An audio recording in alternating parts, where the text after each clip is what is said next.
বলিউড অভিনেতা সিদ্ধার্থ মালহোত্রার পরিবারে নেমে এসেছে শোকের ছায়া। গত 13 ফেব্রুয়ারি প্রয়াত হয়েছেন সিদ্ধার্থ মালহোত্রার বাবা সুনীল মালহোত্রা। তার মৃত্যুর কয়েকদিন পর সামাজিক মাধ্যমে এক আবেগঘন পোস্টের মাধ্যমে তার বাবার মৃত্যুর সংবাদটি জানান এই অভিনেতা। সিদ্ধার্থ মালহোত্রার বাবার চিরবিদায়ে তাকে নিয়ে স্মৃতিচারণ করেছেন পুত্রবধূ কিয়ারা আদভানিও। বুধবার তার শ্বশুরকে নিয়ে নিজের অনুভূতি শেয়ার করেছেন ইনস্টাগ্রামে। কিয়ারা তার বিয়ের দিনের একটি ছবি শেয়ার করে লেখেন, প্রথম দিন থেকেই উষ্ণ অভ্যর্থনায় আমাকে নিজের করে নিয়েছিলেন। কখনোই কিছুর কমতি ছিল না। স্নেহ ভালোবাসা আমাকে পরিবারের একজন করে নিয়েছিলেন।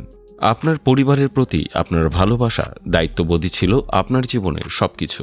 সবার ছোট ছোট জিনিসের দিকে আপনি বরাবর নজর রেখেছেন। পরিবারের সবার জন্য সবটুকু উজাড় করে দিয়েছেন, কিন্তু পরবর্তীতে কিছুই চাননি।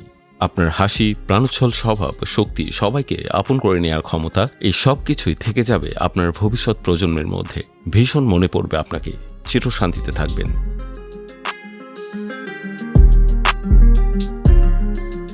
এর আগে বাবার সঙ্গে একাধিক ছবি পোস্ট করে সিদ্ধার্থ লিখেছিলেন, তুমি আমার জীবনের শক্তি ছিলে বাবা, তোমার উপস্থিতি অনেক মূল্যবান ছিল আমার কাছে।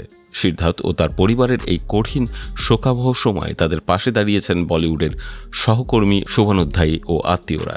জানা গেছে, পরিবারের ঘনিষ্ঠ সদস্যদের উপস্থিতিতে দিল্লিতে সিদ্ধার্থের বাবার শেষকৃত্য সম্পন্ন হয়েছে।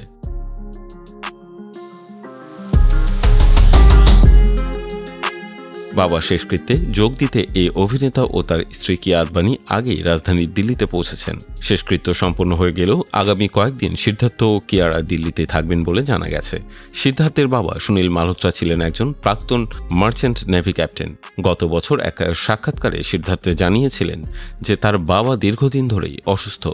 তিনি মাঝে মধ্যে লজ্জিত বোধ করেন তার মার স্যাক্রিফাইসকে সঠিক গুরুত্ব না দেওয়ার জন্য।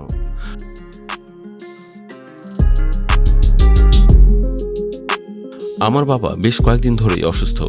আমি তো মাঝে মাঝে চিন্তায় পড়ে মায়ের ওপর একটু বেশি চিৎকার করে ফেলি, কারণ বাবার ওষুধপত্রের দায়িত্ব মূলত মাই নেয়।